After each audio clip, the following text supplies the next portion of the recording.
Pemirsa, Dirjen Perbendaharaan Aceh per Juli 2019 ini mulai memberlakukan kebijakan baru tentang penggunaan kartu kredit pemerintah dalam pembayaran belanja negara. Dan Kakanwil DJPB Aceh pun menyampaikan mulai menguji cobakan penggunaan KKP di sejumlah satker saat media meeting di Banda Aceh beberapa hari yang lalu. Sesuai dengan Peraturan Dirjen Perbendaharaan Nomor per 17/PB/2017 tentang uji coba pembayaran dengan kartu kredit dalam pembayaran belanja yang dilaksanakan satker. Nantinya satker tersebut dapat menggunakan kartu kredit pemerintah untuk belanja-belanja yang dibiayai dengan mekanisme uang persediaan, seperti biaya operasional, biaya pemeliharaan, dan biaya perjalanan dinas. Dan pemanfaatan KKP ini merupakan upaya Dirjen Perbendaharaan melakukan simplifikasi dan modernisasi dalam rangka memperbaiki, menyempurnakan, dan menyederhanakan pelaksanaan anggaran.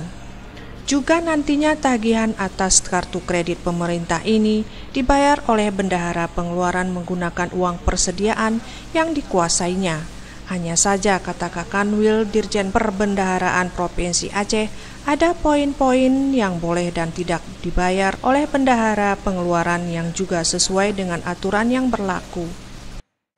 Mulai bulan Juli, satker-satker yang ada di Aceh sudah diharapkan menggunakan kartu kredit.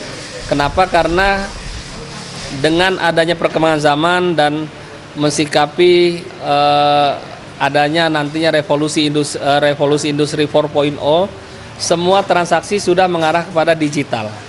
Jadi transaksi-transaksi yang tunai itu akan semakin terkurangi, bahkan hilang. Semua transaksi akan diarahkan kepada transaksi non tunai. Nah, peran kartu kredit pemerintah ini mengarah kepada transaksi non tunai tersebut. Kemudian kalau transaksi-transaksi itu lewat non tunai, tingkat keamanan menjadi lebih terjamin. Beda kalau uang dibawa secara cash, resikonya lebih besar kalau transaksinya lewat transaksi yang non-tunai atau lewat kartu kredit.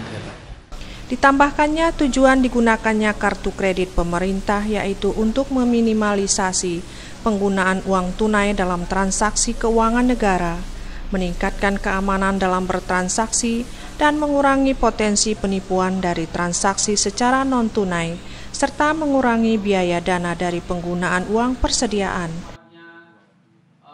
Tim Liputan Aceh TV.